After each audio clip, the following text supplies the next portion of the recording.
Na aula de hoje, a gente irá realizar a análise do que ocorre quando a gente deixa o secundário do TC em aberto. Aqui nós temos o sistema, né? Aqui a barra. Aqui, então, corresponde aqui nessa barra vertical o circuito do primário, o TC, e aqui, nesse pontilhado, o modelo completo, né? Sem a resistência dos enrolamentos, mas, na verdade, modelando como ZP, então tem a resistência aqui, mas não tem o desenho do R, modelando o funcionamento do TC referido ao secundário. E aqui, conectando a carga dos relés. E aí, por algum motivo qualquer, tu quer fazer uma manutenção desse relé. Daí, digamos que o operador vai lá, tira o relé, tá? E deixa o secundário em aberto, tá? O que acontece aqui? Na verdade, aqui acontece um problema bem grave, tá? De tal forma que quando a gente tira um relé na prática, o relé mesmo, ele já se certifica de fazer o curto-circuito, tá? Algo, por exemplo, que o TP não tem esse problema, o transformador de potência não tem esse problema. O que acontece, tá? Basicamente, é um problema em virtude que a carga ligada ao primário define o valor de IP, tá? A corrente que passa aqui, né, do primário, então, depende da carga. Vou botar aqui a carga. É uma carga trifásica, certo? E quando passa essa corrente, induz tensão dentro lá do TC, que gera um fluxo, daí esse fluxo passa na bobina secundária, que gera uma corrente IP. E IP dividido para RTC, ou a gente pode simplificar como uma corrente IS. Tá? Essa corrente no secundário, ela vai existir, porque existe um caminho aqui dentro, por dentro do núcleo, né? Notem que isso aqui, ó, esse efeito das correntes parasitas e da magnetização oferece um caminho de passagem para a corrente do secundário. Se fosse um TP, se fosse um transformador de potência, na hora que a gente desconecta a carga do secundário, existe essa corrente, só que essa corrente que passa por dentro do núcleo é uma corrente muito pequena, porque RF mais JXM tem um valor elevado, tá? Só que RF, tá, vamos botar aqui, ó, RF tem um valor elevado, e XM, que é a reatância de magnetização, também tem um valor elevado. Mas quando eu tenho lá um transformador, a corrente que vai passar aqui, se a gente aplicar a lei de Ohm, tá, a corrente vai passar, vai ser muito baixa. Só que agora o que a gente tem? A gente tem uma corrente S que é definida pela carga conectada no primário. Então, se IP for elevado, IS vai ser elevado. Quando IS elevado passa por RF mais JXM, o que vai gerar? Uma grande tensão no secundário do TC, certo? De um valor muito elevado, quando eu tenho um IS muito elevado. Com essa tensão, o que acontece, né? Certo? Primeiro, a corrente que vai fluir aqui de excitação, né, vai ser a corrente IS, tá? Que depende da corrente P. Se, por exemplo, se IP for a corrente nominal, tá? Corrente de excitação vai ser igual à corrente nominal, tá? E a tensão induzida aqui no terminal do secundário vai ser a corrente nominal vezes essa impedância daqui, tá? Essa tensão aqui, certo? Que está lá na saída do TC, tá? Também está dentro lá da casa de operação, tá? Lembre-se, né, que nós temos o pátio, vamos botar aqui, o TCzinho aqui, né, o enrolamento. Isso aqui vem até para um condutor até a casinha lá, né, certo? Então, aquela tensão que tem aqui no secundário, decorrente da desconexão do relé, e a desconexão do relé acontece dentro da casinha, né, o relé fica aqui dentro, tá? Isso significa dizer que esse condutor aqui está energizado, e esse condutor está energizado lá dentro da casa de controle. Tá? Então, um operador, por um descuido qualquer, né, vai chegar lá e vai ter uma tensão muito alta, que aí pode, talvez, causar um acidente, talvez até um perigo de morte. Tá? Eu quero demonstrar isso aqui por meio de um vídeo, tá? Um experimento que eu encontrei aqui na internet. Tá? Vou compartilhar aqui no chat o vídeo, né? Mas eu vou compartilhar igual aqui para a gente assistir junto.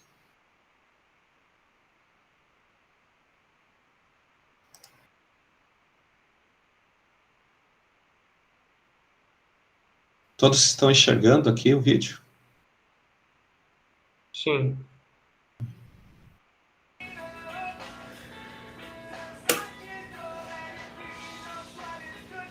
Tá, deixa eu só explicar aqui o experimento, tá? Isso aqui é um experimento que a gente poderia fazer no laboratório, se a gente tivesse acesso.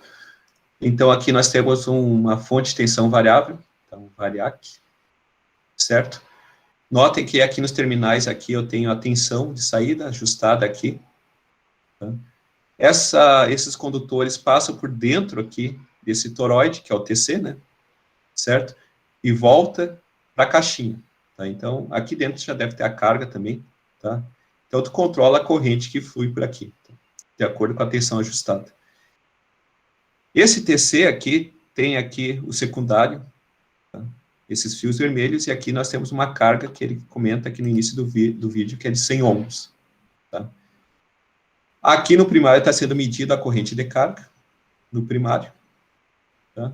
E aqui no secundário está sendo medido aqui nesse multímetro aqui, quando ele está ajustado aqui no voltímetro, ó, notem aqui, ó, V, e está ligado lá na carga. Então, se vocês olharem aqui para baixo, puxa o fio vermelho, vem até aqui no canto e se conecta ao fio branco, está conectado na carga. A outra ponteira preta, que sai do multímetro, vem até ali, se conecta a outro cabo preto, que vai até a carga de 100 ohms.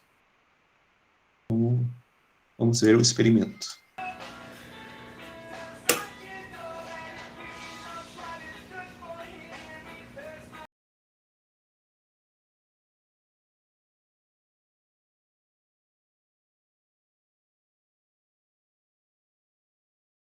Tá. Aqui encerrou o primeiro experimento, tá? O que vocês enxergam, né? Que aqui existe um caminho para o secundário do TC, né? Certo? Tem uma carga no secundário.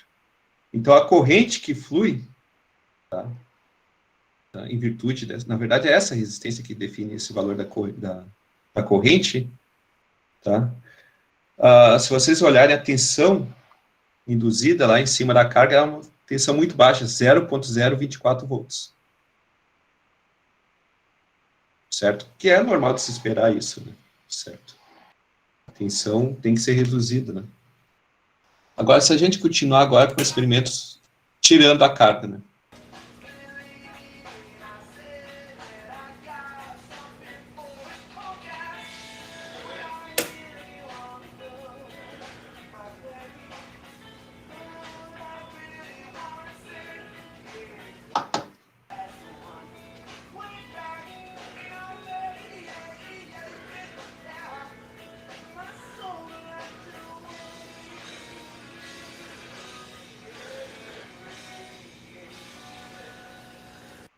Tá? Agora que foi removida a carga, né? E agora já não existe um caminho, tá? Para essa corrente, né? Que seria pela carga. Então, está passando pelo núcleo, tá? Então, essa tensão aqui é a tensão que está dentro do núcleo, em cima de RF e XM que a gente viu. E aí vocês notam, né? Que o que está sendo apresentado aqui no voltímetro, né? É o produto dessa corrente vezes o valor de RF e XM, que são valores bem elevados. E aí, aqui nesse caso, está gerando já uma tensão de 440 volts. Certo? Isso aqui para uma tensão bem baixinha, né? Agora imagine, uma tensão mais alta, daí, naturalmente, essa tensão também vai subindo até uns níveis muito perigosos de operação. Tá? Alguma pergunta, pessoal? Deixa eu ver se eu acho um outro vídeo aqui.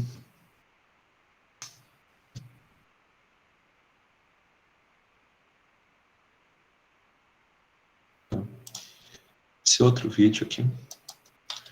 Que aqui já tem um efeito prático do que aconteceria também num TC maior, né?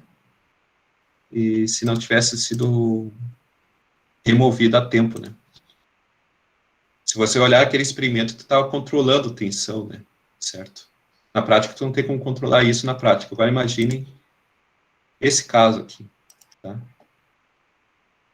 Aqui está o TC, tá? Nota que aqui tem os rolamentos do secundário aqui pendurado, né? Vermelho, amarelo e cinza. Talvez seja um TC trifásico isso aqui, tá? Nota que aqui embaixo tem um fio grosso que talvez seja do primário. Dá uma olhada no que é que acontece.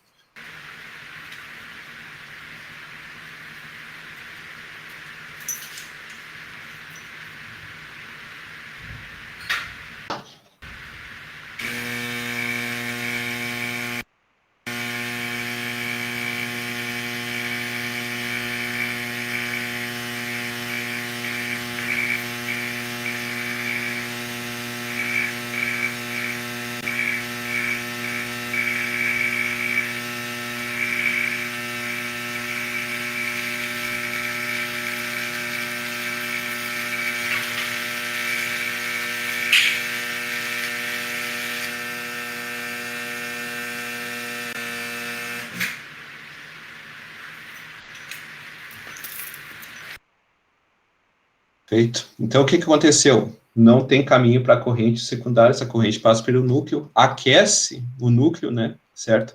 E aqui ele fez uns pequenos curtos-circuitos aqui na saída, né, certo? Um faiscamento, só para aumentar aqui esse efeito aqui. E aí já saiu fogo, né, já deu um princípio de incêndio. E se continuasse com esse experimento, com certeza esse TC ia para o baile, né, certo? Ia ser danificado de forma permanente. Pessoal, alguma pergunta aqui? Não? Também compartilho ali no chat também esse link. Então, de forma geral, o que é importante desse início dessa aula é saber que não dá para botar TC com secundário em aberto. Isso dá perigo para o operador, dá perigo para o sistema. Tá? Enfim, tá. A gente não sabe o que acontece, por exemplo, numa subestação, mas o que eu lembro, né, nesse semestre ainda teve lá o caso lá do Amapá, né, que o transformador pegou fogo. Aí deixou o Amapá todo ele desligado.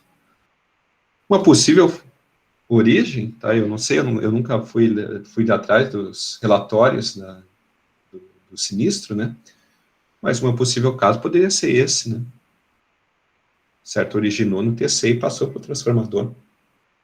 Poderia ser, teria.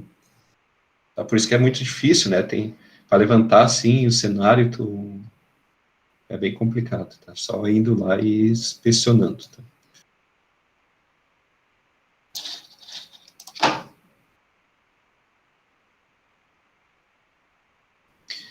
Então, agora, já aproveitando, né, esse gancho, tá, a gente estava falando sobre tensão induzida ao secundário, em cima de uma situação inadequada de operação. Então, agora a gente pode fazer um estudo, né, avaliando a tensão induzida para fins de dimensionamento do TC. Então, essa tensão induzida, tá, no secundário TC, depende da corrente do primário, que por sua vez gera a corrente secundária, e depende dos parâmetros próprios do TC, né, que é a resistência equivalente que modela o efeito Joule. Aqui a reatância de dispersão equivalente do TC, conectada aqui até uma carga ZC. Notem que aqui está sendo desconsiderado o efeito de magnetização e perdas parasitas no núcleo, certo? Para esse caso, né, para esse modelo, né, nós temos que a tensão induzida no secundário, tá, é igual a IS, que multiplica, tá, RC mais JXC. Tá?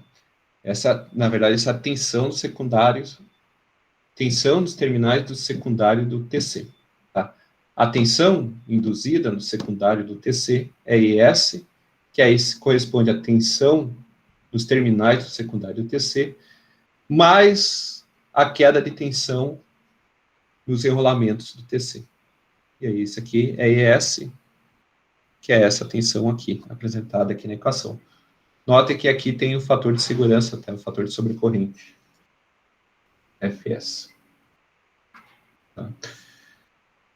Uma forma um pouco mais prática, né, de cálculo de tensão secundária, né, nos terminais, né, pode ser obtida por meio do cálculo da tensão secundária padronizada, que é uma tensão que a gente consegue calcular já conhecendo qual é o valor da impedância padrão do secundário de um determinado TC. A gente já viu isso, né, que para cada nível de potência de TC específico, a gente tem uma impedância padrão. Tá? Então, a gente pode extrair por meio das tabelas que a gente já viu, né, e aqui relacionar aqui com a tensão, tá? Certo? Sem ter que fazer esse cálculo aqui, tá? Para carga, por exemplo, o TC C25, que é de potência nominal de 25 MVA, tá? Pegando a impedância padrão secundária e multiplicando por IS, que é 5 amperes, nós vamos ter 10 volts. Isso vale para os TCs A10 e B10, que são classes de TC que a gente vai estudar logo em seguida. Tá? Esse cálculo é válido para TCs gerais, né? TCs específicos do tipo barra, que são esses TCs aqui, que normalmente a gente encontra no CEP, né? Existe uma equação empírica, tá, que relaciona a carga conectada no secundário do TC, que pode ser um relé, 2 relés, 3 relés em série, né, que multiplica um fator 3,5, tá, isso aqui foi obtido de forma empírica, vezes a corrente IS, tá, que é a corrente primária dividida por RTC, tá, a corrente medida no secundário, elevada no fator de 0,73. Tá? Isso aqui é obtido, foi feito experimentalmente e é bem aceito, tanto que consta nas normas lá de dimensionamento do TC. Certo? Então, vamos para o primeiro exemplo 5.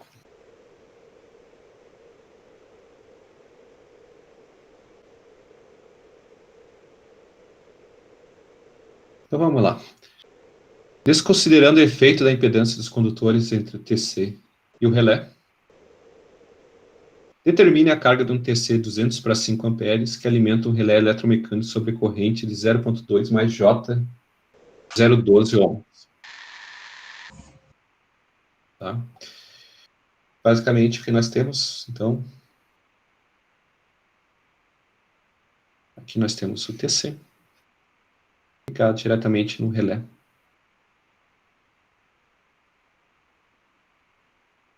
Dessa forma, tá? Estou representando apenas uma fase, mas a ligação trifásica é indiferente aqui, tá? E aqui é o TC.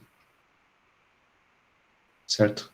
Relação 200 para 5 amperes, tá? E aqui uma impedância da carga de 0,2 mais J 0,12. Considerando aqui, sim, ó, temos dados do TC, né? Resistência do enrolamento 0,12 ohms, reatância de dispersão do TC 0,103 ohms, tá? Obviamente, isso aqui foi obtido no ensaio de curto-circuito, que isso aqui vocês, se não fizeram, vão fazer ainda, nem que seja por simulação, lá em conversão eletromecânica 1. Certo? Que existem dois tipos de ensaio. O ensaio de curto-circuito me dá Rx do TC, ou do TP, ou do transformador, e o ensaio de circuito aberto me dá o valor da resistência RF e da reatância Xn. Tá? Determine a tensão no secundário TC em regime de acionamento do relé, ou seja, 20 vezes a corrente nominal. Tá? E que isso aqui vai ser meu fator Fs. Tá? Então, primeira parte aqui da resolução é identificar qual TC que tem que ser utilizado aqui, né? Então, vamos colocar aqui. A carga do TC, vamos botar aqui, S do TC, é quem?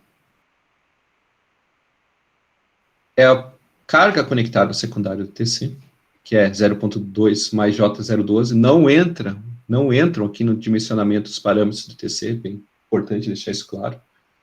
Só se coloca o que está fora dos terminais, os terminais do TC está aqui, tá? Esse parâmetro RTC e XTC é interno ao TC e não é levado em consideração na hora de dimensionamento, tá? Então, 0.2 mais J 0.12 vezes a corrente nominal do secundário, que é 5, elevado ao quadrado. 5,83. Os demais, calcule também, só para confirmar. Tá. Lorenzo e Natine confirmam? 31 ponto. 30,93, na real. Agora de arredondar, não sei se tem problema. O grau é sempre bom ter duas casas após a vírgula. Tá? Então, com isso, né, a gente sabe que o TC especificado tem que ser um TC 12,5, que é o TC que suporta essa carga aqui de 5,83 VA. Certo?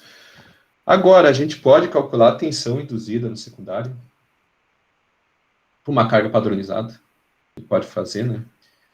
Utilizando a equação V2 padrão. É quem? Tá? V2 padrão é a tensão gerada quando eu tenho uma carga padrão para C12,25. Tá? Para esse TC aqui. Que impedância é essa? É essa impedância aqui. De 0,5. Então, nós temos o fator de sobrecorrente, Fs, 20, vezes a corrente padrão, né, que seria a corrente nominal do secundário, que é 5, uma impedância de 0,5. Se eu multiplicar aqui, dá 5 vezes 0,5, dá 5 vezes 200 dá 100, vezes 0,5 dá 50 volts. Tá? Então, quando eu tiver essa carga de 0,5 ohms, eu vou ter 50 volts no secundário do TC. Tá? Nos terminais do TC. Agora, vamos calcular aqui qual o valor, tá, real, né? V2 real, quando eu tenho a corrente, quando eu tenho essa carga aqui que foi calculada, né?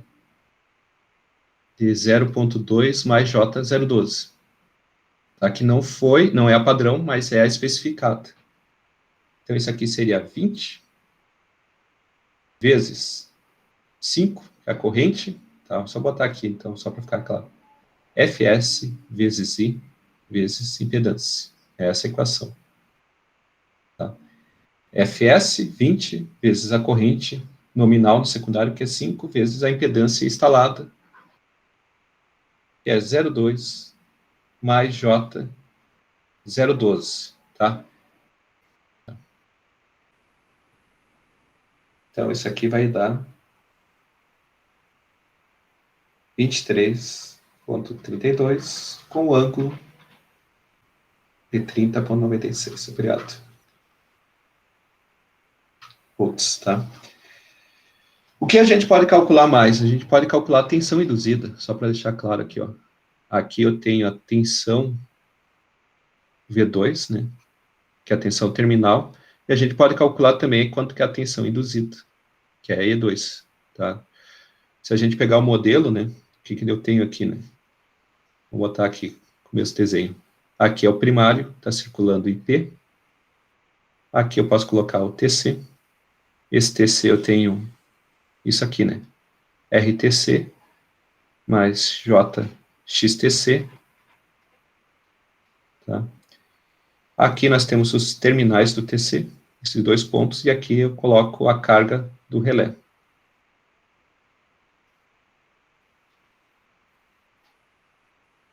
Que é Z igual a 0,2 mais J 0,12. Então, o que a gente calculou agora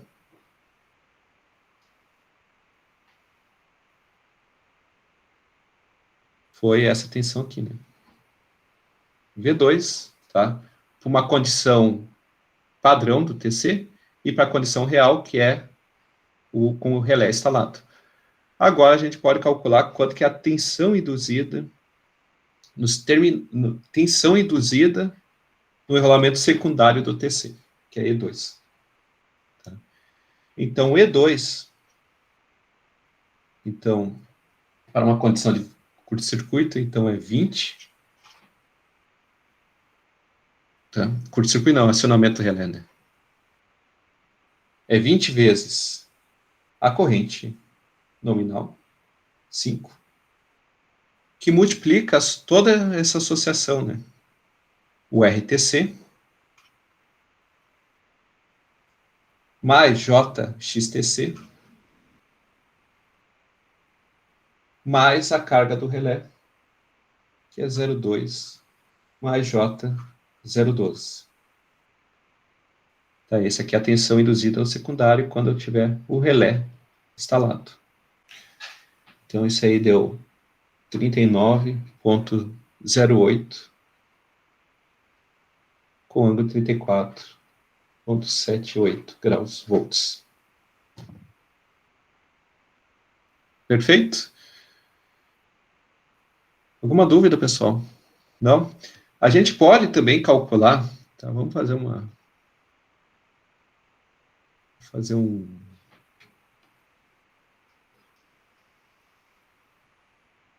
cortar isso aqui.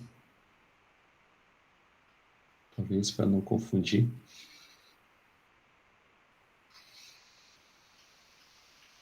O padrão a gente vai usar para algo, professor? Então, é exatamente isso, tá? Na verdade, o padrão é uma informação importante porque tu sabe quanto que vai ser a tensão quando tiver condição nominal de carga, né? Isso aqui pode ser também entendido como tensão nominal.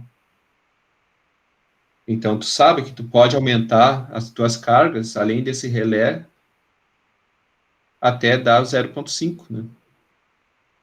E quando tiver 0,5, tu vai ter 50 volts nos terminais do secundário. Certo? E da mesma forma que tu pode saber isso, tu também pode saber quanto que é a tensão induzida padrão, né? Que seria a nominal. Certo? Que é uma equação bem parecida com essa, né? Só que aí eu vou usar a resistência e a reatância aqui. 20 vezes 5 vezes o XTC, o RTC, desculpa, mais o XTC, mais o R padrão, que é 0,45, mais a reatância padrão, que aqui não está dito, né, mas a gente pode calcular. É ômega L, né, então é 2π vezes 60 vezes a indutância, em mili, né, 0,58 vezes 10 na 3, então dividido por 1000. E fecha. Quanto que deu isso aqui agora? A tensão deu 65,53. Ponto? 63? É 53. Vou ver o ângulo. E o ângulo?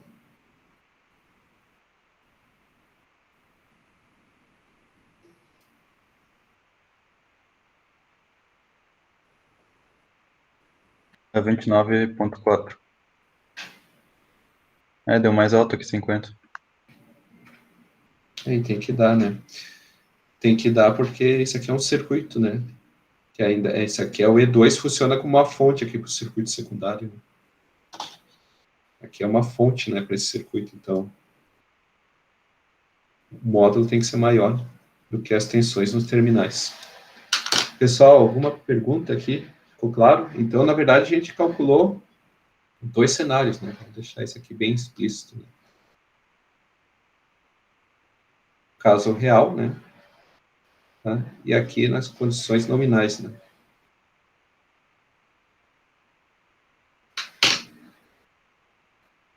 Dúvidas, angústias, aflições? Tá.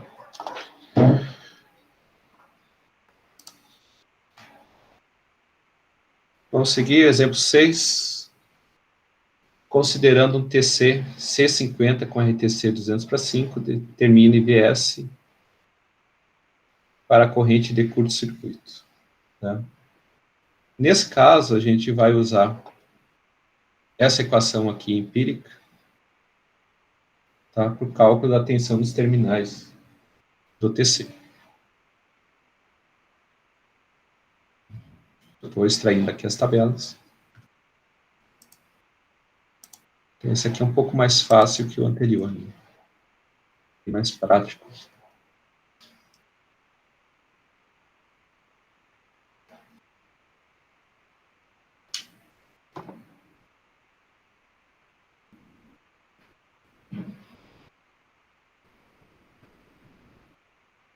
Tá. Se a gente quiser calcular esse P, tá? A gente... Tá, primeiro, vocês ainda não aprenderam corrente de curto-circuito, tá? Como calcular. Isso aqui é uma informação bem importante. Na verdade, isso aqui depende dos parâmetros do sistema, né? E aí tu tem que calcular todo o equivalente até o ponto de falta, tem que avaliar quanto que é a tensão pré-falta, para depois determinar a corrente de falta. Tá? Nesse caso, a gente não sabe quanto que é. Então, a gente pode dimensionar o TC partindo do princípio que a corrente nominal é a corrente que está sendo drenada para uma determinada carga, até o instante que ocorre um curto-circuito, e que o fator multiplicativo desse curto é 20 vezes a corrente nominal, que nem foi o que a gente está utilizando ali anteriormente. Então, o que nós vamos considerar aqui? Que Fs é 20, aqui a gente pode botar condição de falta, de curto-circuito. Falta e curto-circuito é um tipo de falta. Tá? Isso é importante salientar, né? E a nossa I2, o nosso IP, vamos ver que é o aqui está sendo usado IP, então é a corrente nominal do primário, que é 200 amperes. Eu sei por causa aqui do RTC. Tá? Então, em cima disso, né, a gente já tem condições quase completas de calcular o que faltaria para calcular a tensão induzida, tensão nos terminais do TC, tá? É determinar o valor de ZC. Tá? O ZC, então, como a gente não tem nenhum dado de relé ou equipamento conectado no secundário, a gente tem que buscar o valor dessa impedância na tabela. Então, isso aqui é um TC do tipo C50. Isso aqui eu tenho uma impedância de 2 ohms. Tá? Então, dessa forma, posso aplicar a equação. V2, tensão nos terminais do secundário do TC, 3,5 vezes 2 ohms, vezes corrente do primário, que é 200, dividido pelo RTC, 200/5 é 40. Tá? Esse 200, a gente tem que multiplicar pelo fator de sobrecorrente, que é 20. Vamos botar aqui. Tudo isso, em parênteses, elevado na 0,73. Tá? Isso aqui vai me dar apenas um módulo da tensão, não vai dar ângulo nenhum.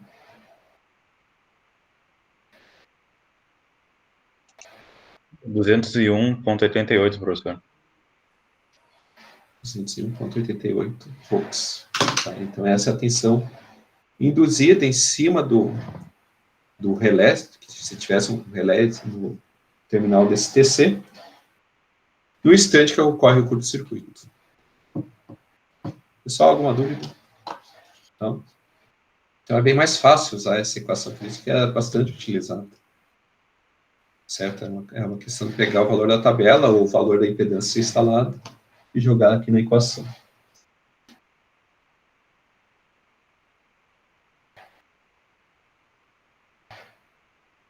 Tá? E em cima disso, né, calculei essas tensões, aí eu posso buscar aqui em outra tabela aqui da norma, se o TC suporta aquela tensão. Tá? Então, aqui tem aqui uma coluna que relaciona as tensões suportáveis, máximas, né,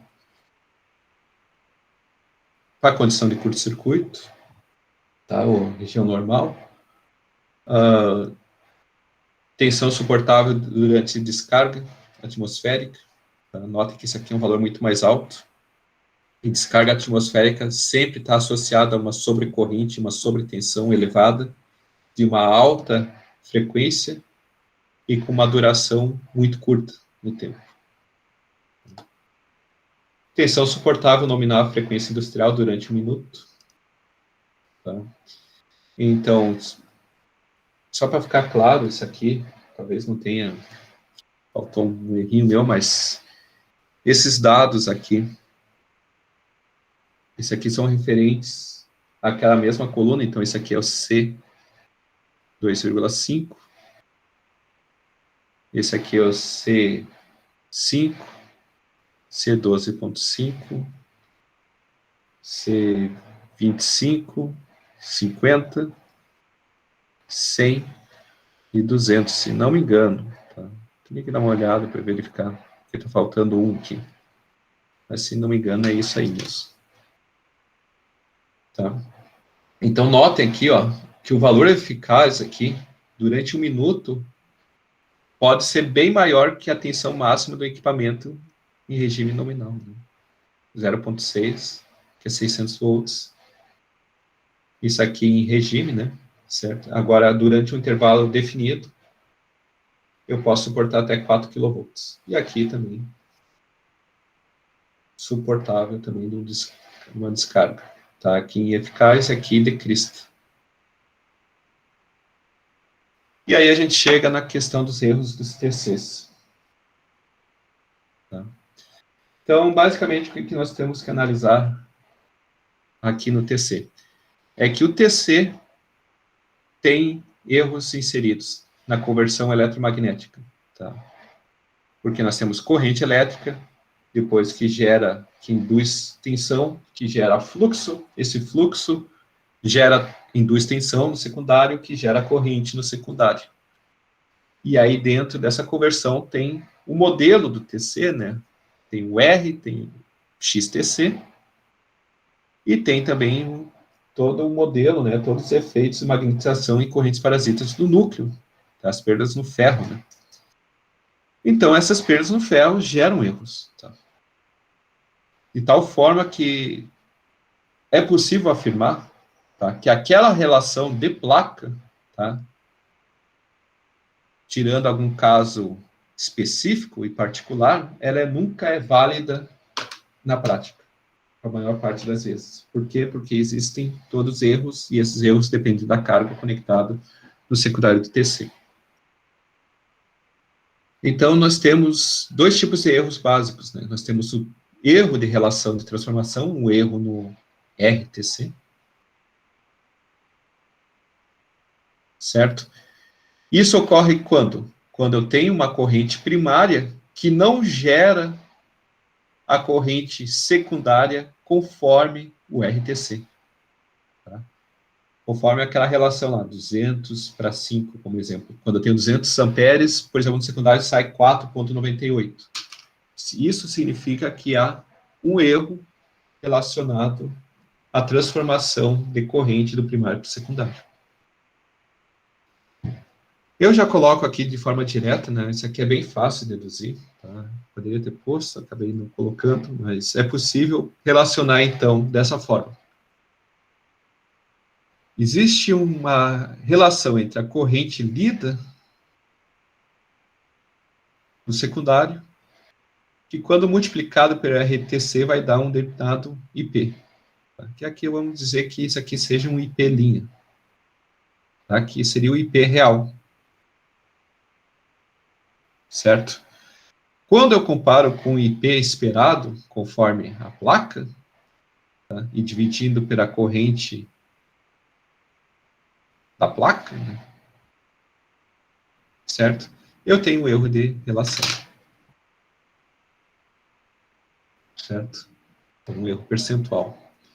Isso eu posso também calcular da forma que é 100% menos o FCR. Quem é o FCR? O FCR é o fator de correção de relação. O que me diz isso? Que quando eu tenho IS, IS é a corrente lida, então vou botar aqui, a corrente medida, no secundário do TC, medida no secundário do TC, para eu obter a corrente no primário, tá? A única forma e usual que todo mundo faz é pegar esse valor medido e multiplicar pelo RTC para ter IP, certo? Mas a gente sabe que isso não é verdade porque não está sendo levado em consideração a corrente de excitação, né? Que é essa corrente aqui. Corrente de excitação do TC, que é a soma da corrente de magnetização e as correntes parasitas que fluem dentro do núcleo e que não é possível de ser medida na prática. Eu posso estimar? Posso, tá? Mas na prática eu não sei quanto que é esse valor exato. O que eu tenho certeza é a corrente medida. Então, se eu pegar essas duas correntes, somar com a corrente medida, né, e somar com a corrente de excitação, eu posso definir o fator de correção real da relação.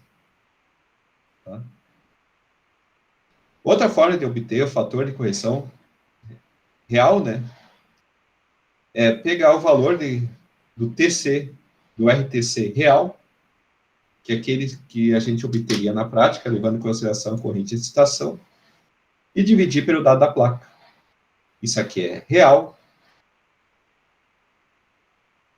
Isso aqui é dado da placa. Certo? Então, existem várias formas de eu trabalhar isso aqui, né? Eu posso medir a corrente IS, tá?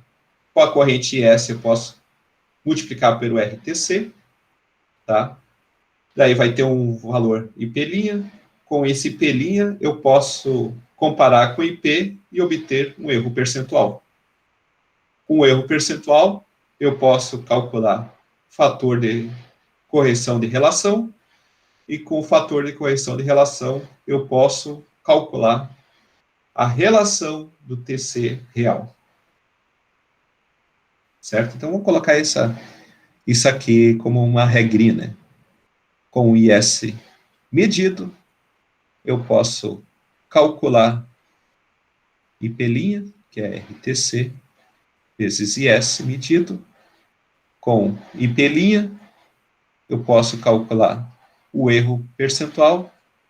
Com erro percentual, eu posso calcular o fator de correção de relação. E com o fator de correção de relação, eu posso calcular o RTC real. Certo? E com esse fator de relação, né, de correção, a gente pode, na próxima aula, fazer um exercício lá de medição de potência.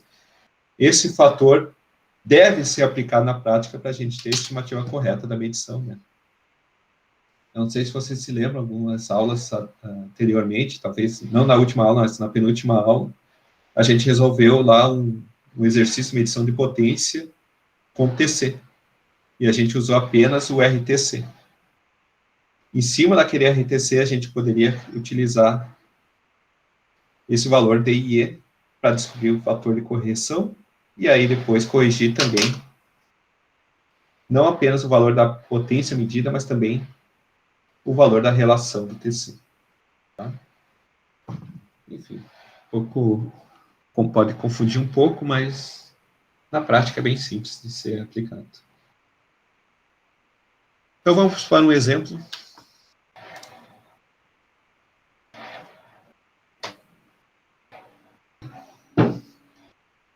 Vamos lá, uma medição efetuada por um perímetro indicou uma corrente secundária no TC, suprindo uma carga de 4,16 amperes.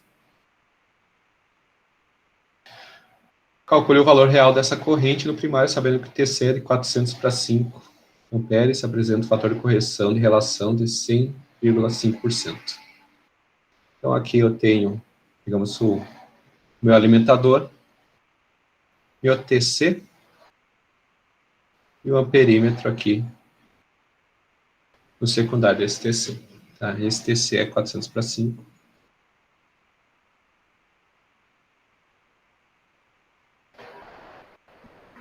E aqui está sendo lido um valor de 4,16 amperes.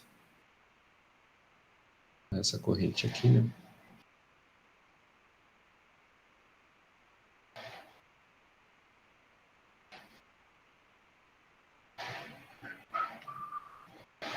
E aí pede-se para calcular qual o valor de IP. Certo? Então, a gente pode calcular aqui, primeiramente, o RTC. O RTC é 400 dividido por 5, isso aqui dá uma relação de 80. Certo? E vamos calcular aqui o meu IP', né? Certo? Para que eu chamei de assim, né? Que seria o valor no primário, caso eu calculasse o valor no primário utilizando apenas o RTC e o valor da corrente secundária. Vou botar aqui RTC vezes corrente no secundário. 80 vezes 4,16. Quanto que dá isso aí?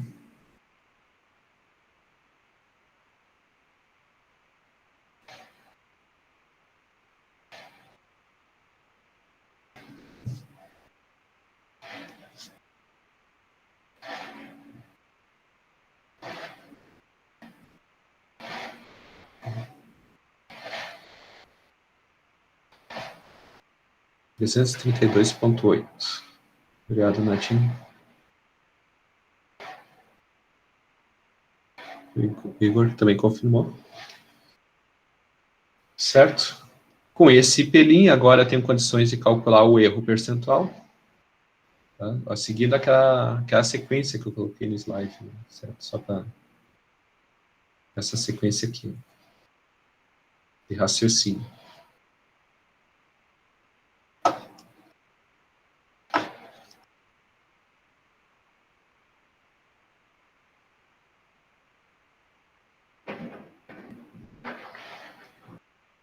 Então, esse erro percentual, na verdade, a gente já tem até o fator de correção, né? A gente não precisa descobrir, né? Certo? Então, 100% menos o fator de correção de relação.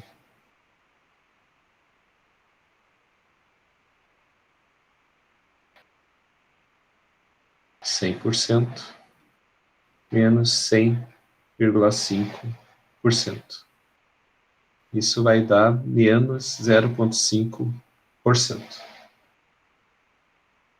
Tá? E com esse valor aqui, né, corrigido, tá? Além de calcular o erro percentual, a gente pode calcular quanto que seria o IP real, né?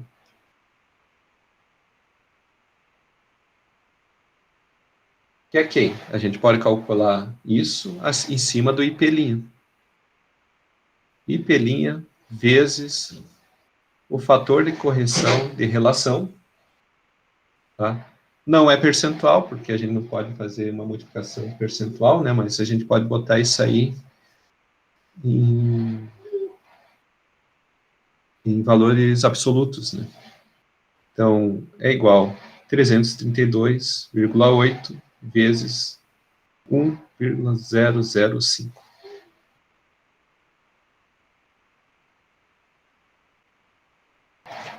E aqui o Lourenço e o Luiz calcularam, deu 334,46 amperes. Tá?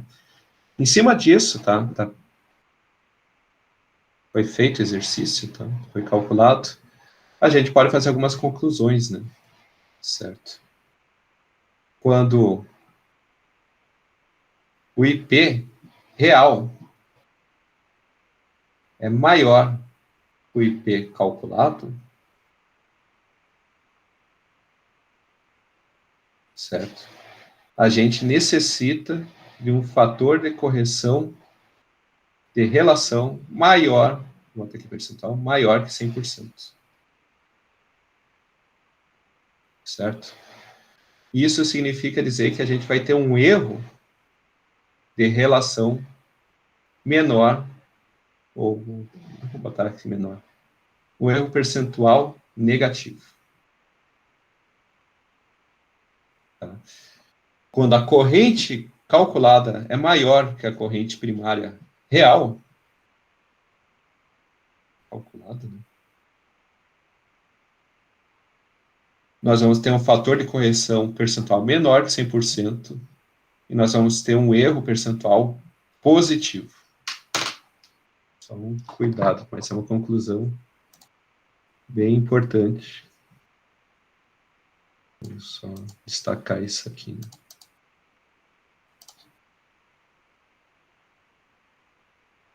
Pessoal, alguma pergunta?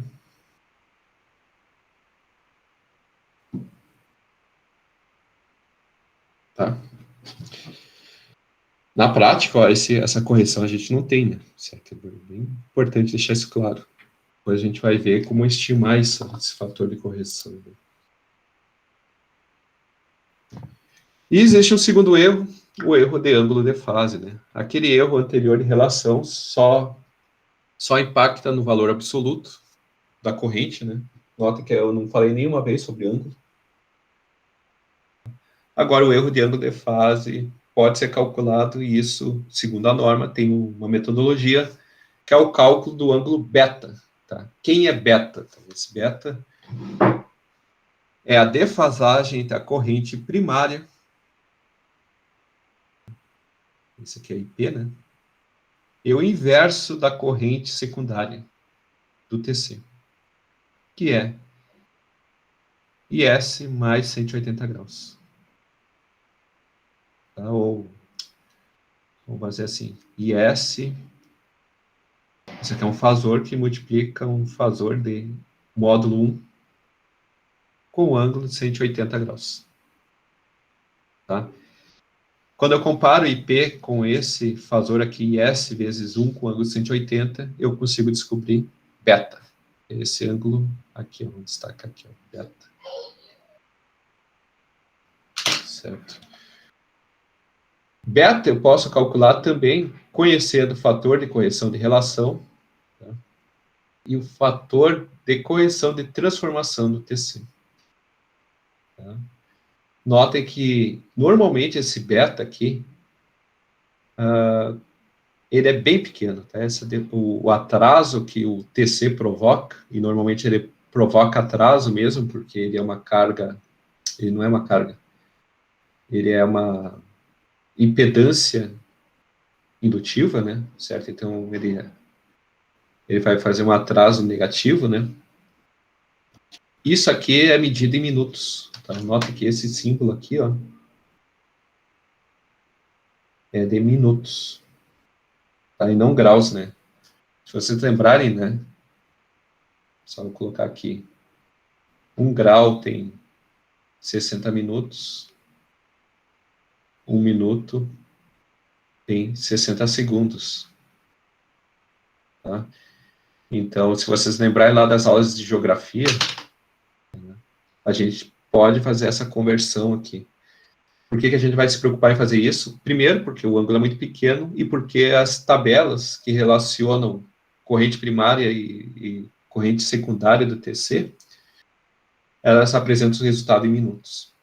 Então, a gente tem que se preocupar em fazer essa conversão graus para minutos para segundos. Tá? Aqui abaixo tem o modelo completo do TC, rolamento primário. Tá?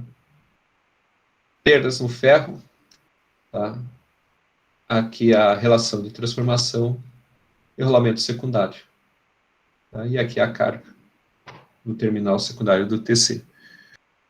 Olhando aqui o diagrama fasorial, na próxima aula, que vai ser sexta-feira, a gente vai fazer apenas análise de fasores. Tá? Vocês enxergam aqui a corrente secundária, tá? Como referência. Essa corrente aqui, quando passa por RE e XE, gera uma tensão VS, tá? Com avanço de θ graus, onde θ é isso aqui, né? Se eu pegar RE mais JXE, vou botar JXE, na forma cartesiana, se eu passar para a forma polar, a gente vai obter ZE com ângulo θ. Então, esse θ está aqui. Então, eu tenho VS, tá? Se eu pegar VS e somar com as perdas nos enrolamentos, no enrolamento secundário do TC, que é RS vezes IS, né? Nota que isso aqui, ó, essa queda de tensão aqui está em fase com IS, ó, são paralelas, enquanto XS vezes IS tem uma abertura de 90 graus, né? Isso aqui é 90 graus. Mesmo que não pareça, aqui nessa imagem, isso aqui é 90 graus. Isso aqui é real, isso aqui é imaginário. Que é JXS vezes IS. E se eu somar VS mais essa queda de tensão, eu vou ter ES, que está aqui embaixo, tensão induzida no terminal secundário do TC. Do outro lado do TC, né, desse modelo, tá, eu vou ter EP. Onde que está EP? EP está aqui, ó. Por que ele está para cima? Tá? Se a gente imaginar que isso aqui é um TC 1 para 1, que é esse diagrama aqui, o fasor EP tem o mesmo módulo de S. Isso aqui eu sei que é 1 para 1, tá? Ele está defasado 180 graus por questão de polaridade apenas. Tá? Poderia estar junto? Poderia, certo? Mas isso ia bagunçar um pouco, ia deixar um pouco poluído o diagrama fasorial. Então, se vocês pegarem isso, sei lá, datasheets de TCs, né, planilhas de fabricantes, o normal é ter a tensão induzida no primário com 90 graus, isso aqui é a referência, né? O fluxo 90 graus atrasado de EP, esse é o fluxo dentro do núcleo do ferro, né? E ES atrasado 90 graus do fluxo gerado. E isso aqui, de fato, 180 graus, tá? E aí nós temos o quê? Aqui desse lado nós temos IS vezes RTC, que é meu IP', né? Que é esse fasor aqui. IS vezes RTC, que é meu IP'. Tanto faz se eu chamar isso de IP ou apenas de IS. Por que tanto faz? Porque meu interesse é saber o ângulo, né? A defasagem entre IS e IP. Então, a defasagem entre IP e IP' vai ser igual se eu analisar a IS. Tá? Com IS vezes RTC, se eu somar com a corrente de excitação, que é essa corrente que flui para dentro do ferro, né? Eu posso descobrir quanto que vale IP. Então, se eu colocar um medidor de corrente lá no primário, tá? Eu vou descobrir esse IP. Tá? E IP é a soma da corrente IS, corrigida por primário, mais IE, aqui, ó, certo? E aqui IP, vocês conseguem notar que tem duas componentes, a corrente de magnetização, que é essa aqui de baixo, que é essa corrente que flui aqui, aí tá em fase com o fluxo, e assim tem que ser, né? E a corrente, a soma das correntes parasitas que fluem dentro do ferro, né? que está em fase com a tensão aplicada no primário do TC. E assim tem que ser. Que é essa corrente IC aqui. Vou botar aqui IC e IE. IC mais IE me dá corrente de excitação. Corrente de excitação mais IP' vai me dar corrente IP. Tá? Então, aqui está apresentado o diagrama fasorial do TC. Então, aqui vocês enxergam aqui uma...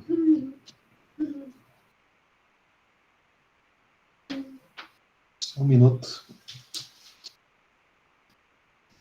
Meu filho aqui, vem aqui. Tá. Voltando aqui. Recuperar o raciocínio. Tá. Aqui vocês enxergam aqui uma tabela que relaciona erro medido com fator de correção. Certo? Para diferentes tipos de TC. Padronizados. Certo? Notem que os erros tendem a aumentar quanto menor for a corrente que flui no secundário. Tá? Aqui, notem que aqui é a corrente nominal, né? Isso aqui poderia ser definido como I2 nominal. Então, quanto menor a corrente, né, maior os erros. Então, notem que o erro aumenta. Certo? Notem também, certo, que a partir de um determinado valor, o erro é constante, né? Aqui, por exemplo, nesse C25, aqui virou uma constante. Por quê? Porque o erro aqui, de I2 nominal, tá? Quanto maior a corrente for, vamos botar aqui, IP é igual IE mais, botar IP' é igual IE mais IS. IE é mais ou menos uma constante, tá? É aproximadamente uma constante. E IS, sim, já pode aumentar de forma livre de acordo com a carga conectada lá no primário. Então, quanto maior for IS, maior vai ser IP' e mais independente de IE ele vai se tornar. Então, para condições de baixo carregamento, o erro do TC é mais crítico.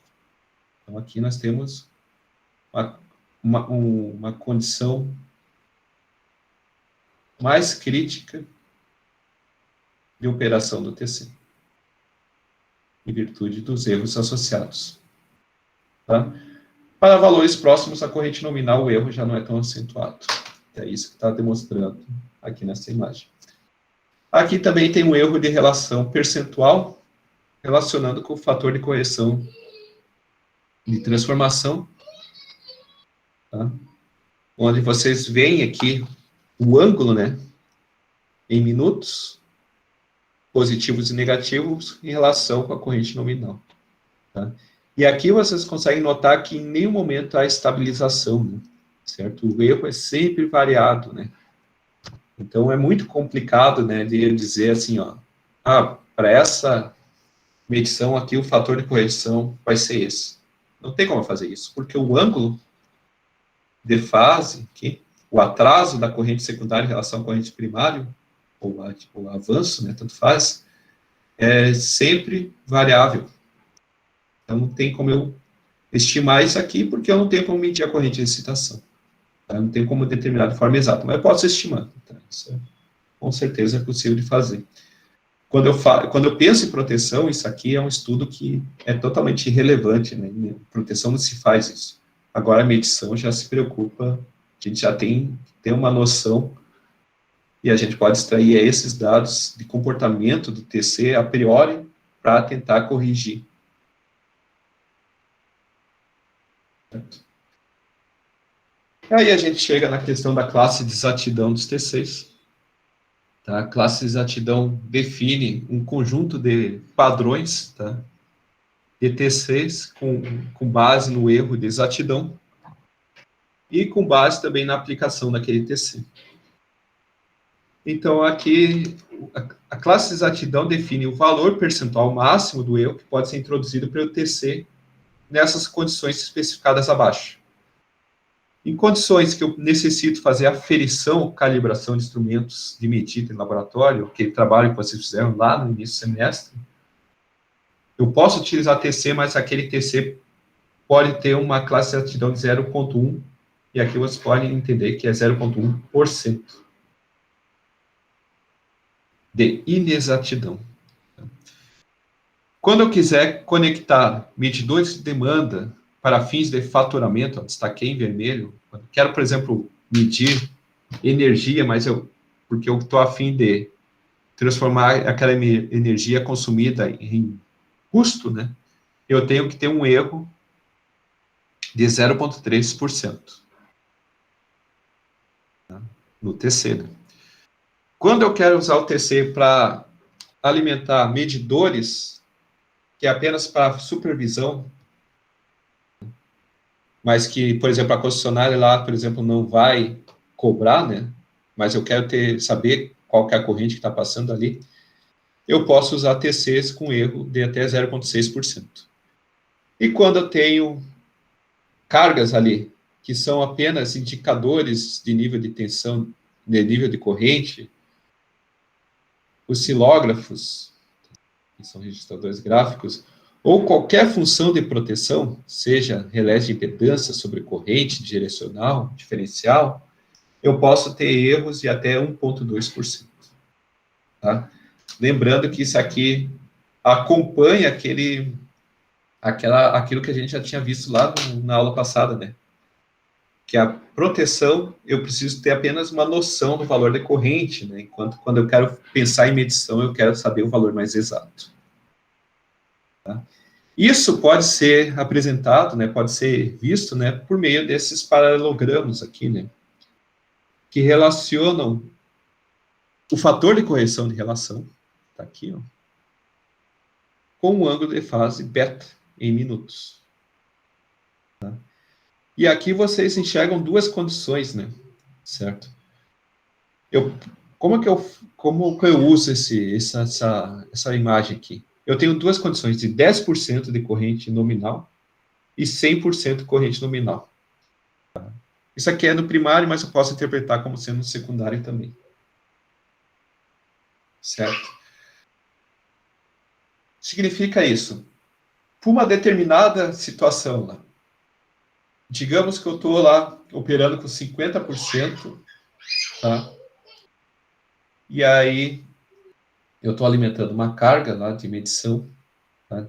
Classe de exatidão 0,3 é, por exemplo, para medidores de demanda para fins de faturamento. Eu cheguei na conclusão que o fator de correção a ser utilizado é de 100,4%, seja esse valor. Tá?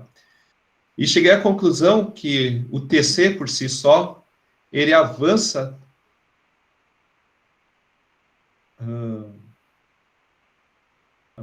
mas normalmente ele atrasa. Vamos botar atrás aqui. Atrasa 5 minutos. Tá? Eu venho aqui nesse ponto e verifico exatamente esse ponto aqui. Ó. Tá? Se vocês notarem isso aqui está no limite, tá, dos 10% de carga, mas está acima da condição de 100%. Tá? Então, isso eu não tenho como avaliar para 50%. Tá? Agora, se na condição de 100% eu tivesse um fator de correção de 100,4 e um atraso de menos 5%, e vocês analisarem que esse ponto aqui está fora dos limites aqui, eu posso concluir que aquele TC não pode ser utilizado para fins de medição, para fins de faturamento. Tá? Se eu tivesse carga nominal,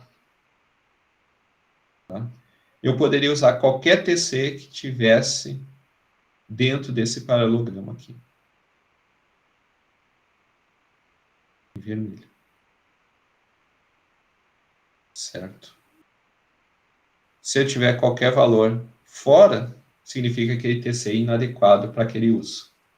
E eu posso também fazer um ensaio para 10%.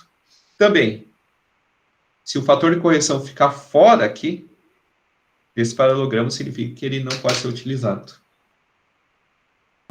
Essa mesma lógica pode ser utilizada para análise quando eu tenho paralelogramo de 0,6 e também de 1,2. E também de 0,1, que eu não apresentei aqui, porque eu não encontrei na literatura. Alguma dúvida, pessoal?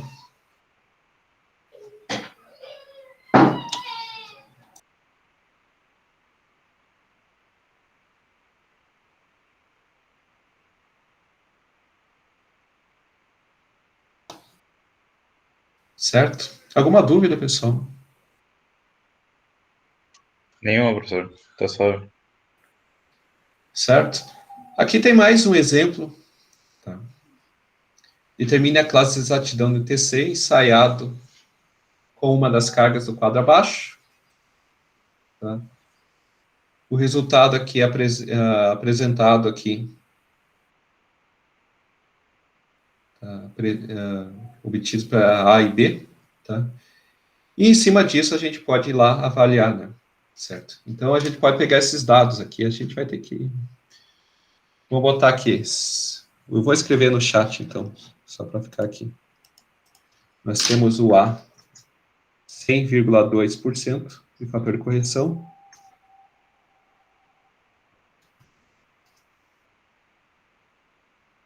Um beta de 18%, 18 minutos. E um erro, que eu esqueci de comentar, mas se vocês olharem à direita, tem um eixo de erro, né? Que é menos 0,2%. Tá, vamos fazer apenas para a letra A. Então, vamos olhar aqui nesse primeiro, classe maior, né, de proteção. 100,2, então estaria por aqui assim. Ah, só deixa eu ver uma coisa. Tá, faltou uma. Isso para 100%, né?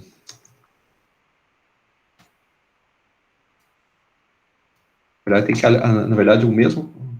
A letra A e a letra B são o mesmo problema, né? Tá, então, vamos botar aqui o FCR.